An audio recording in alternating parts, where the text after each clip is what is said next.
કંપનીઝના result આવ્યા, એક good અને એક બેડ. તિલકનગર અને બીજી કંપની પ્રાજ, આ બંને કાઉન્ટર્સ આજે રિઝલ્ટ બાદ ફોકસમાં છે. બંને સ્ટોક્સમાં એક રિએક્શન જોવા મળ્યો છે. આપણી સાથે સ્ટુડિયોમાં શ્રદ્ધા જોડાઈ ગયા છે. શ્રદ્ધા, તિલકનગર અને પ્રાજ કેવા રહ્યા રિઝલ્ટ્સ? જી, પહેલાં તિલકનગર ઇન્ડસ્ટ્રીઝ પર નજર કરીએ. સારા નંબર્સ આવતા જોવા મળ્યા છે. નેટ પ્રોફિટમાં 40 કરોડની સામે 88 કરોડ થતા જોવા મળ્યા છે, એટલે મોર દેન ડબલ.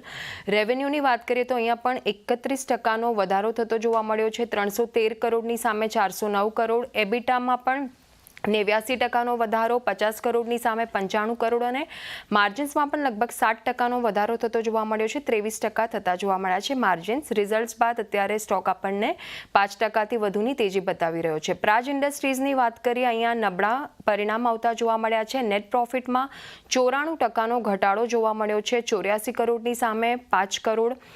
રેવન્યુની વાત કરીએ તો અહીંયા પણ 8.5% ઘટાડો, 699 કરોડની સામે 640 કરોડ. એબિટા 66%ની ડાઉનસાઇડ, 92 કરોડની સામે 31 કરોડ, અને માર્જિન્સની વાત કરીએ તો 13%ની સામે લગભગ 5% થતા જોવા મળ્યા છે.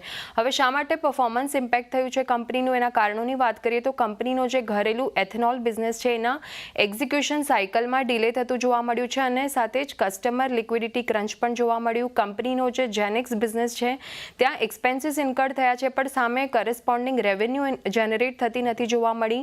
સાથે જ કંડલા કે જ્યાં કંપનીનું સિગ્નિફિકન્ટ મેન્યુફેક્ચરિંગ પ્રેઝન્ટ છે, ખાસ કરીને SEZ સ્પેશિયલ ઇકોનોમિક ઝોન, ત્યાં હાઈ વેલ્યુ એન્જિનિયરિંગ ઓર્ડર્સમાં હાયર લેબર અને ઇન્ફ્રાસ્ટ્રક્ચર એક્સપેન્સીસના કારણે એક્ઝિક્યુશનમાં પણ ડિલે થતું જોવા મળ્યું છે. ત્યારબાદ ઓર્ડર ઇન્ટેકની વાત કરીએ તો Q1 FY25માં 888 કરોડ જે જોવા મળ્યા હતા, એની સામે Q1 FY26માં 795 કરોડ, એટલે કે અહીંયા પણ થોડો ઘટાડો થતો જોવા મળ્યો છે. ત્યારબાદ અત્યારે સ્ટોક આપણને રેડમાં કારોબાર કરતો અત્યારે જોવા મળી રહ્યો છે. એબ્સોલ્યુટલી. અને પ્રાજના રિઝલ્ટ્સે ખૂબ ડિસઅપોઇન્ટ કર્યો છે. શ્રદ્ધા, તમારો ખૂબ ખૂબ આભાર શોમાં જોડાવા બદલ. એક નાનકડો વિરામ અને